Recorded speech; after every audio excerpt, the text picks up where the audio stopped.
everybody, it's White Mojo Wolf, and today I wanted to talk about Skyrim. So before we get started, I just want you to let you know that I'm recording this instead of doing like a script. I'm just kind of giving them raw takes because I guess I got a little writer's block. It's kind of close to my due date for the movie, and anyway, I figured it'd be easier if I just talked it out, kind of worked it out of my system. So. Other than that, I have no idea what you're going to be watching down there in terms of gameplay because I'm going to record that tomorrow. But today, I'm yammering my jaw so I know how long to record. Kind of like the opposite of how I did it last time.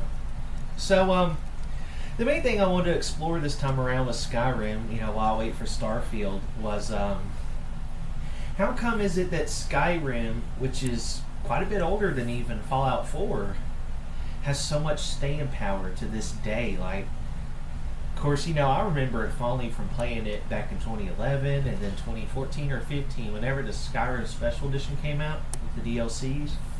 And those are like the two main playthroughs I've done with Skyrim, because usually Bethesda games, I kind of like make one character and just kind of do everything. And so this time, for my third playthrough, I kind of wanted to see if I could do things differently. And of course I did. I went pure melee this time instead of like a usual combination like I'd have, and then also I started with two-handed weapons, and that was fun. That was kind of like my Dark Souls type build, where I was just excuse me, I got choked up there. I was just having a blast, and then after that I decided, well, why don't I try Sword and Shield, because I got my two-hand skill to 100, so I made that a legacy skill, refunded the points, and put that back in Sword and Shield. And let me tell you, Shield Bash is awesome ability. Because, like with Skyrim, you're playing against like the casters, like the necromancers and stuff. All you gotta do is just get close to them and bonk them with your shield. And it interrupts your spell casting. So, that was pretty fun. But, in terms of like Skyrim's staying power, I'm sitting here wondering, Bethesda's made games since Skyrim. We've got Fallout 4, we've got Elder Scrolls Online, we have, I guess you can count the two mobile games, Blades and Fallout Shelter, but then they've also made Fallout 76, which, little funny thing, I think I mentioned this in my last video, Bethesda, for some odd reason, like in all their marketing for Starfield, it's like this is our first big game since Fallout 4, even though most of that team was involved in Fallout 76, and I get why you kind of want to retcon that game in a way, because anytime you hear Fallout 76, it kind of has a bad press because of its launch. I mean, it was Cyberpunk before Cyberpunk. They always like, oh, we don't want to have our next Cyberpunk. We don't want Starfield to be that. I was like, shit, you guys already did that with Fallout 76. But, the odd thing is, too, it's actually a decent game now. But, no sense of being ashamed of that game. It's fine. Hey, you learn and you grow, right? So, but Skyrim is like, when you think of Bethesda Game Studio games, yeah, Fallout, comes to mind, sure, but Skyrim is the main game. That, Oblivion, like the Elder Scrolls really resonates, and you see like on Steam and all sorts of charts that Skyrim still gets downloaded quite a bit. Like it is still has a lot of life in the game, and they quit making DLC for that game years ago. And so, when I went in the game, I was just kind of thinking, well, what gives it its staying power?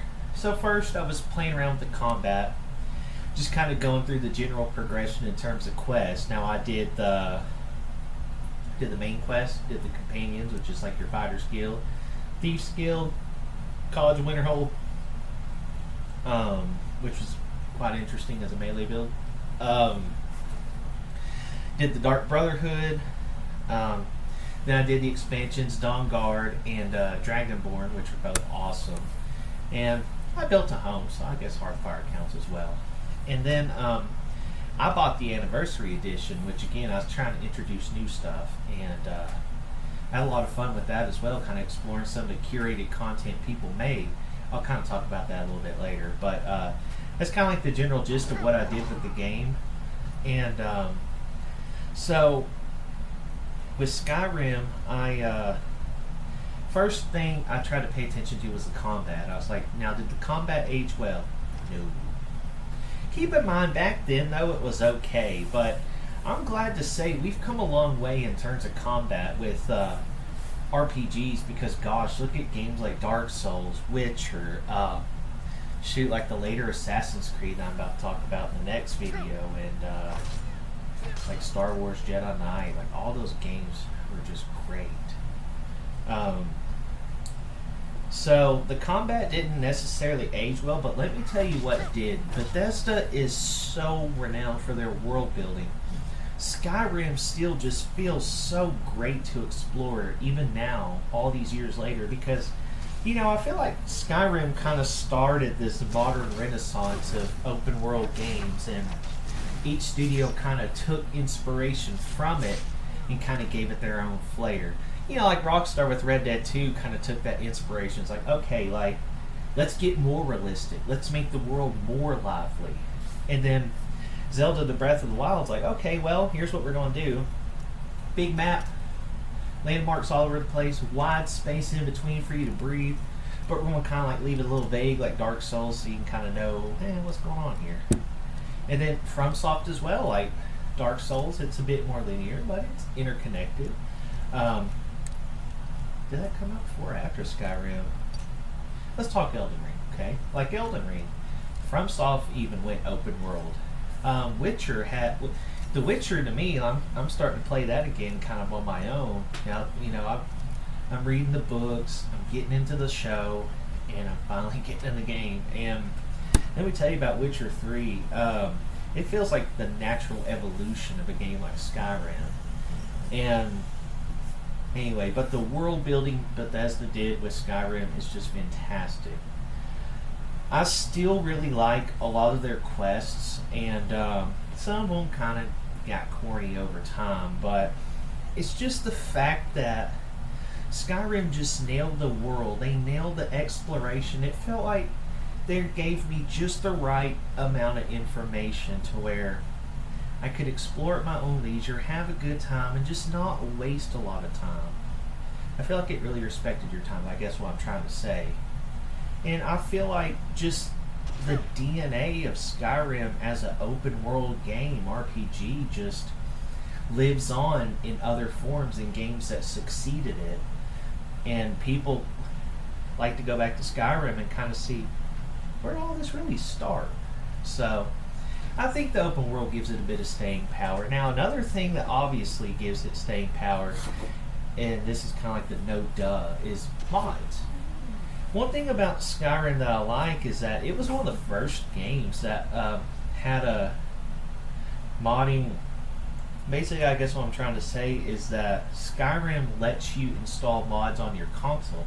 It had a nice and convenient interface. You could read the descriptions, see what the mods gave you, and the developers that were, pretty knowledgeable gave you a decent load order. And even just having a base PS4 or something, you could sit there, install mods, and breathe new life into your game years later. And I feel like Bethesda, one of the things that keeps Skyrim going is that they really embrace the modding community. And now there was some controversy around that with the Creation Club, because it's essentially paid mods. It's like Bethesda's own official stamp. It's like, yeah, this one has our seal of approval, give us money. So, I mean, if you get the anniversary edition, you get all of it. So, I think, but regardless though, even if you don't have the scratch, you can find a lot of the stuff that they made in the Creation Club just in a regular browser. You just go to mods and it's like, well, I can find another survival mod. I can find another mod that gives me access to do other things. And especially, now console's a bit more limited, but like Skyrim still has a lot of life on PC, and I think there's a bigger variety of mods. Graphically, they make the game look like a modern game that came out today. And then there's people working real hard trying to make new quests, new experiences, new areas, like new characters. Like they're trying to make Oblivion's game in Skyrim, Skyblivion, coming out, I believe next year, maybe 25. But that's just one example. And I really love seeing games embrace the modding community, and as a console gamer primarily myself, it just tickles me when I can get on there and use the little browser built in the console and check out some mods of my own. And I think the mods really help keep Skyrim afloat, right? It kind of keeps life breathed into it, and it's still going to be years before we get Test 6, because, like, shoot, they're just now about to release Starfield, so, it's still going to be around even then. Another thing I feel like that keeps Skyrim really going after all these years is just the fact that you can tell the developers brought their A game when they made Skyrim. Like, it was nothing short, it had to be nothing short of perfect for them. And I kind of hope Starfield's kind of like the next step of that for Bethesda, but I'm not sure. Now, one thing Skyrim really does have that I really enjoyed is its leveling system. I think the fact that it has a system to where there's all sorts of perks, there's all sorts of levels, and like if you want to get more access to alchemy and some bonuses, well, start brewing some potions. If you want some more skills with your two-hand sword, well, start using it. It really incentivizes that. It kind of streamlined it from Oblivion. Now there's like pros and cons to it, but overall it's fine. But these games don't come like 10 out of 10 perfect. They always have flaws, and I'd say if I could nitpick a criticism of Skyrim even to this day would just be kind of like how the magic works on there. I feel like there's a lot of redundancy. Now, you can install mods that revamp the magic system, and they do a great job of it. I've tried it myself, but I feel like there's a bit of redundancy in there, and it's just that other games after it kind of took magic and gave it some new life. But even Harry Potter, Hogwarts Legacy, which is like a magic-based game, still was quite redundant in itself with some of its skills. But I just think Skyrim, it was impressive to kind of go back, like graphically, like performance-wise, like on the consoles. I played it on the Series S mostly. That's the one you can buy for $300. And I mean, if you really want to get one, get on Facebook Marketplace and get one for like $150, $200. I mean, you get in the next gen system, right? So even on that, I was getting 60 frames. The game looked great. Games like Skyrim that have a little age but can also be doctored up a bit run really good on that console. And I just had a lot of fun with it. But before I end the video, I just kind of want to say one cool thing I did try in the game was survival mode. Basically what it does is it turns off fast travel unless you use the carriages at each city. And it also kind of gives you like, you got hunger to consider, you have rest, you have, hot and cold. You kind of see that in Breath of the Wild, but it was just neat to explore. And but after a while though, I just wanted to get to the game, so I turned it off. But one cool thing too, if you're watching this video, lastly I should say this, if you're watching this video and you still haven't got to Skyrim, give it a shot. You'll know within the first couple of 3 hours if it's really your cup of tea or not. Now, some people just have different taste in games, and it's just not their cup of tea, and we have to respect that. Some people like me love Skyrim, but others don't, and I feel like, on the internet, like, let's not chastise people for liking different games. Let's just all kind of share why we enjoy what we do and just kind of, compare notes. It's a hobby.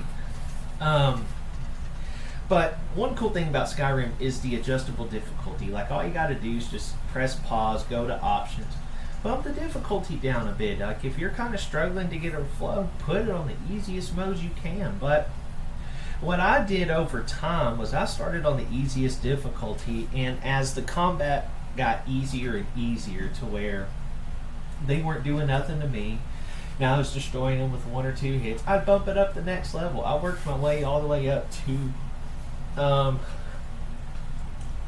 want to say master. I can't remember what it's called. Like, Adept is kind of like the default medium, to where they hit you for what they're supposed to, and you hit them for what they're supposed to.